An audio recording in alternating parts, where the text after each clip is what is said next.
8장은 반복 구조 가운데서 화일문입니다. 화일문. 7장에서 바로 앞장에서 포문으로 반복 구조를 했는데 이쪽 기능과 같은 반복 구조의 같은 기능인 화일 문장이 되겠습니다.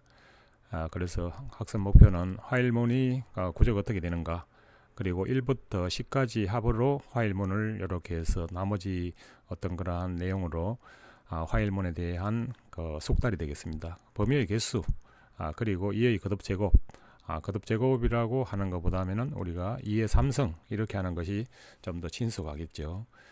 그리고 브레이크문, 브레이크 중단한다. 그리고 고투 어디로 막바로 간다. 그리고 여러분이 잘 알고 있는 최대 공약수 한 번 더 정의를 하고 프로그램에서 최대 공약수를 구해보는 문제입니다. 그래서 문제는 1에서 10까지 합을 구해보자.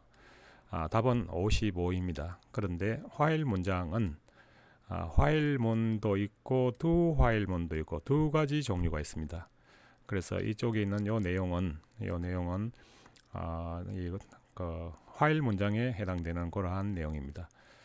형식이 화일 그리고 갈로 이렇게 해서 하고 이 안에 조건식이 들어가 있습니다.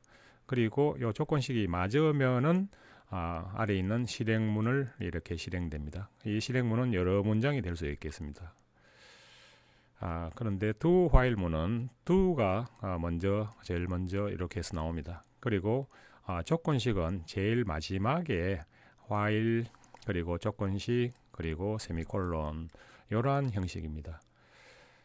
그러면 조건식이라는 것은 화일이 이렇게 해서 나오고 조건식은 i가 10보다 만약에 적으면은 그러면은 요거는 이렇게 해서 연산하게 되면은 결과가 논리식이기 때문에 이쪽에 있는 결과가 0 아니면은 1입니다. 0이면은 이것을 실행하지 않습니다. 이쪽에 있는 참이면은 i가 만약에 3이다. 3은 10보다 하면은 적다. 그렇게 하면은 이쪽에 있는 논리 쪽에 있는 값이 1이 됩니다. 1이 되면은 아래에 있는 문장을 실행한다. 이렇게 개념을 잡으면 되겠습니다. 그러면은 이쪽에 있는 화일 문장은 이 조건식을 따져 가지고 이렇게 해서 더하기 때문에 조건식에 맞지 않으면은 이쪽에 있는 실행문이 조건식을 맞지 않으면은 한 번도 실행이 안 될 수가 있습니다. 오른쪽에 있는 두 화일문은 조건이 없습니다. 무조건 이렇게 해서 내려갑니다. 이 실행문은 무조건 한 번은 실행한다. 그러한 차이점이 있겠습니다. 이것을 순서도에 의해 가지고 그림을 그리면은 이런 형태가 되겠습니다. 그 오른쪽에 있는 두 화일문은 이쪽에 있는 것은 두 화일문입니다. 두 화일문은 적어도 한 문장 실행문이 한 번 이상 처리가 된다. 왜냐하면은 이 조건식이 없습니다. 내려가지고 실행문이 되기 때문에. 그러면은 이쪽 화일 문장은 이렇게 해서 실행되면은 조건식부터 순서도에서 먼저 만나게끔 돼 있는 그림입니다. 그리고 조건식이 만약에 논리값 이쪽에 있는 조건식이 맞으면은 이 실행문을 실행하고 다시 원위치로 돌아갑니다. 이러한 구조이고 두 화일문은 프로그램에서 이렇게 내려오게 되면은 여기 실행문을 먼저 실행을 합니다. 그리고 실행하고 난 다음 이 조건식을 이렇게 해서 만납니다. 그림에서는 순서도에서는 이 실행문이 이렇게 해서 한 문장으로 되어 있지만 이 실행문이 여러 프로그램에서는 여러 문장이 될 수 있습니다.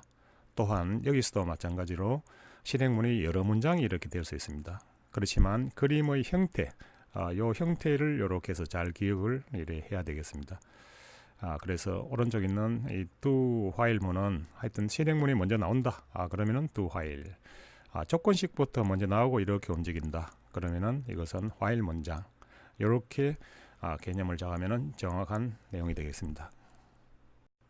그러면은 프로그램에서 1부터 10까지의 합을 구하는데 화일 문장과 두 화일문에 대한 예가 되겠습니다.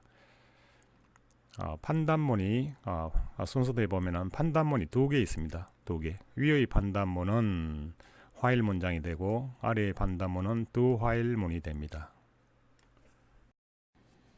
그러면은 이쪽의 순서들을 살펴보게 되면은 이렇게 그림을 구별할 수 있습니다. 그리고 아래에 있는 이렇게 해서 두 개, 이렇게 해서, 그래서 이쪽에 있는 이 부분이 화일 그림하고 동일하다는 것을 알 수 있습니다. 그리고 아래에 있는 이 부분에는 먼저 실행을 하고 판단문이 있고 다시 돌아가니까 이것은 두 화일문에 해당된다 라는 것을 알 수 있습니다. 그러면은 프로그램에서 본다면은 이렇게 해서 화일 문장이 이렇게 움직이고, 그리고 두 화일 문은 이렇게 움직입니다. 그래서 화일이 있고 조건식이 이렇게 있고, 두가 나오고 화일이 나오고 조건식이 나오고, 이러한 구조로 되어 있습니다. 그래서 목적은 1부터 100까지 이렇게 해서도 하는데, 위에 있는 요것은 sum 1, sum 1에다가 이렇게 해서도 하고, 아래에 있는 것은 sum 2에 들어가는, 이렇게 해서 합을 두 번 구하는 내용이 되겠습니다. 그래서 sum 1과 2를 출력하라 라고 한다면은 55, 이렇게 해서 정확하게 되어 있는 것을 알 수 있습니다. 그러면은 이러한 두 화일 문장을 우리가 이렇게 사용을 할 경우 가끔 헷갈리는 경우가 있습니다. 그래서 방법은 첫 번째 중간 처리라고 이렇게 적어 놨습니다. 일반 항이라고 이렇게 해서 생각해도 되겠습니다. 일반적으로 이것이 이렇게 합을 구할 수 있는가를 제일 먼저 생각해야 되겠습니다. 두 번째는 시작점이 이렇게 해서 정확한가를 이렇게 해서 판단하고, 그리고 세 번째는 끝 마무리가 잘 되는가를 이렇게 생각하기 바랍니다. 그래서 1부터 10까지 같으면은 1을 이렇게 해서 포함했는가, 끝이라는 것은 우리가 10까지 다니까 10까지 이렇게 다는 것이 맞느냐, 그리고 중간 처리는 이렇게 해서 sum 1, 지금 초기치가 0입니다.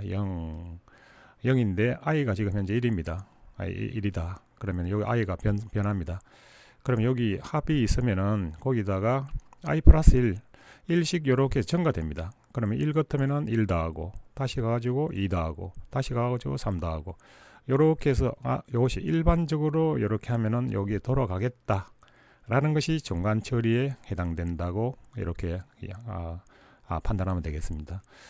여기서도 마찬가지로 sum 2인데 sum 2 더하기 i는 더하기 1, 이렇게 해서 돌아가면은 합에서 다시 i를 더하고, i를 증가시키고 더하고, 증가시키고 더하고, 1씩 증가한다. 1씩 증가하는 규칙이니까. 그러면은 이러한 중간 처리가 정확하게 되었다 라고 한다면은 구간 경계치의 문제를 우리가 잘 생각해야 되겠습니다. 그러면 시작점을 한번 생각해 보겠습니다. i가 1이다. 그러면 이렇게 내려가지고 1보다 적으니까 오케이, 요 1을 더해주자 됐습니다. 그러면은 요 시작점이 잘 이렇게 해서 처리되었다. 만약에 그리고 끝이다 라고 한다면은 여기 i가 9입니다. 9까지 갔습니다. 9를 더했습니다. 그러면은 여기 9가 여기 10이 되었습니다. 다시 이렇게 옵니다. 10보다면은 적거나 같은가? 같습니다. 그러면은 여기서 다시 더해준다. 그러면 10을 더했습니다. 다시 여기서 이제 더하면은 11이 되겠습니다. 이렇게 다시 가게 되면은 11이다. 11은 10보다, 12, 11보다 하면 큰가? 아닙니다. 그러면은 내려옵니다. 이렇게 화일 문장인 경우에는 중간 처리 부분이 잘 돌아가는가, 그리고 시작도 이렇게 해서 체크가 되었는가, 그리고 끝이 이렇게 해서 체크됐는가, 이렇게 분석을 하게 되면은 화일 문장에서 우리가 무리가 없습니다. 아래 부분에는 이렇게 해서 i가 1입니다. 그리고 1을 더했습니다. i가 2 되었습니다. 2는 10보다 하면은 작습니다. 오케이. 그럼 9가 되었습니다. 그러면은 9에서 다시 이렇게 해서 하면은 여기 i가 10 되겠습니다. 그러면은 i는 10보다 적거나 같다. 그러니까 다시 이렇게 10을 더하겠습니다. 여기 11이 되었습니다. 11. 10은 11보다 하면은 크다. 아니겠습니다.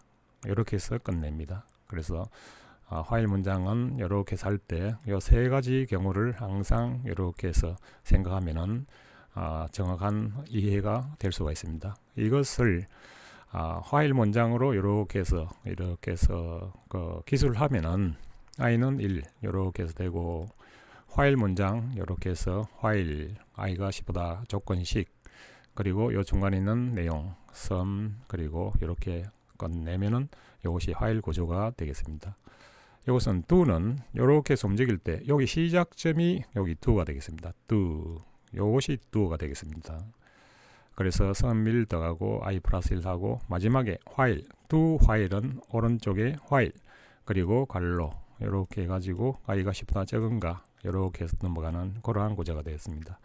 그래서 마지막에 정수로 이렇게 해서 출력을 이렇게 하겠습니다. 다음에는 8-2 범위의 개수 몇 개냐, 별에 5개의 데이터가 이렇게 있습니다. 이런 경우가 있는데 3 이상의 개수는 몇 개냐, 3 이상의 숫자는 몇 개냐, 여기 5가 있고 3이 있고 여기 4가 있습니다. 3개가 되겠습니다. 3 이상이니까 3을 포함합니다. 그래서 이것은 답이 3개다. 프로그램에 보게 되면은 sharp define 그리고 max 대문자입니다. 5를 max를 5로 정의한다. 아마 이렇게 해서 상수를 정의하는 우리가 이러한 명령이 되겠습니다. 예를 들어서 이러한 파이라는 것은 우리가 원주율 파이는 3.14159다 라고 한다면은 이것은 프로그램에서 변경 될 수 없는 내용입니다. 이런 경우에는 이렇게 해서 이러한 문장으로 sharp define 이러한 파이 대문자로 해가지고 이렇게 해서 정의해 놓으면은 프로그램이 여러 개의 프로그램이 많은 경우에도 이것을 계속해서 활용할 수 있는 그러한 규칙이 되겠습니다.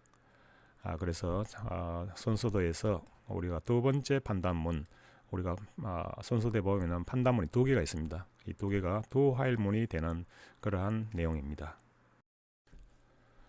그러면은 이 프로그램 순서도를 살펴보게 되면은 여러분들이 여기 판단이 이렇게 해서 있습니다. 여기서 판단이 있고 어디로 들어갔냐면 이렇게 들어갑니다. 그러면은 여기 있는 요 내용들이 모두가 실행문입니다. 실행문. 요걸 한 개로 생각하면 되겠습니다. 한 개로 생각하게 되면은 단순화해서 보게 되면은 요렇게 해서 되니까 이것은 두 화일문으로 이렇게 정리가 된다 라는 이야기입니다. 그래서 이쪽에 있는 데이터가 이렇게 해서 max를 이렇게 쓰는데 여기 세미콜론이 끝에는 없습니다. max. 우리가 배열에서 우리가 여기 5 대신에 이 max가 5로 치환됩니다. 그래서 이렇게 해서 이러한 그 숫자를 그냥 5로 쓰지 않고 이러한 max로 이렇게 해서 하면은 프로그램이 유연해집니다. 프로그램이 아주 고급스러워진다 라는 이야기입니다. 그래서 데이터는 이러한 데이터다. 그리고 카운트, 우리가 몇 개냐 라고 했으니까 카운트는 0. 그리고 조기치 i는 0부터 시작한다. 자, 순서도를 살펴보겠습니다. AI를 출력하라. 그러면 이 문장이 되겠습니다. 그래서 이쪽에 있는 프로그램을 실행해 보게 되면은 이게 지금 현재 데이터가 어떤 데이터냐, 이러한 53 이러한 데이터다를 출력해 주는 데이터고, 자, 이 문장을 보게 되면은 AI가 3보다면은 크다. 3보다 크다. 우리가 지금 질문 문제입니다. i라는 것이 이렇게 해서 여기서 0에서 i가 이렇게 해서 플러스 1 되니까 i가 점점 증가합니다. 증가한다. 증가하면서 AI라는 것이 모든 여기 있는 데이터를 비교하는 거지요. 3보다면은 크다 라고 한다면은 여기서 카운트를 플러스 1 합니다. 이렇게 해서 우리가 카운트를 우리가 몇 개인가를 구할 수 있는 그러한 문제가 됩니다. 그러면은 이러한 화일 문장에서는 여기 i가 0이다. 그러면은 초기치를 생각합니다. 초기치를 생각하면은 오케이, 0이 여기 해당되구나. 그러면은 마무리가 어떻게 될까? 이렇게 해서 내려갑니다. 내려가면은 마지막에 5가 이렇게 될 것이냐를 갖다가 판단해 봅니다. 오른쪽에 있는 우리가 데이터를 생각해 보게 되면은 0, 1, 5기 때문에 0, 1, 2, 3, 4 마지막 데이터는 4입니다. 4까지만 하면 되겠습니다. 4. 그러면 i가 이렇게 증가해 가지고 여기가 4가 i가 4라고 이렇게 생각합니다. 4를 처리했습니다. 그러면은 4를 처리하고 나면은 여기 i는 플러스 1 하면 5가 되겠습니다. 5 요렇게 내려옵니다. 5 여기는 i가 5입니다. 맥스의 값도 여기서 5로 이렇게 되어 있습니다. 만약에 5하고 같지 않으면 이렇게 돌아가는데 같기 때문에 이렇게 내려갑니다. 그래서 5는 not equal 5다. 그래서 5하고 5는 같지 않다 라고 하니까 여기는 no가 되겠습니다. no. 그래서 이러한 not equal을 할 경우는 우리가 가끔 헷갈립니다. 그럴 때는 equal을 먼저 생각하고 not equal을 한 번 더 생각하면은 무리가 없을 수가 있습니다. 그래서 요 not equal이 가끔 우리를 헷갈리는 그러한 경우가 있다. 자, 그러면은 이쪽에 있는 문장은 요거는 if 문장입니다. if 문장이 이렇게 해서 되어 있는데 한 문장인데도 불구하고 중괄로 해놨습니다. 그래서 if 문장은 이렇게 여기까지 돌아간다. 그리고 i 플러스 1이 이렇게 있고 이렇게 해서 5개의 데이터를 출력을 다 하고 난 다음에 마지막에는 한 칸 띄워줍니다. 한 칸 띄워주면은 출력이 이쪽으로 옮겨가겠습니다. 그럴 때 이 카운트의 값을 이렇게 출력해주는 그러한 프로그램이 되겠습니다. 그래서 여기서는 맥스의 값을 이렇게 해서 활용을 하는 그러한 내용이 되겠습니다. 일반적인 프로그램이 되게 되면은 이러한 형태로 여기에 상수 5 이런 숫자를 넣지 않고 위에서 정의하고 여기다가 맥스, 여기서도 맥스 이런 식으로 이야기하면은 여기서 만약에 데이터가 5개가 아니고 10개다 라고 한다면은 여기를 10 하게 되면은 이러한 숫자들은 여기도 바꾸어줄 필요가 없습니다. 그래서 프로그램이 유연하게 된다는 이야기입니다.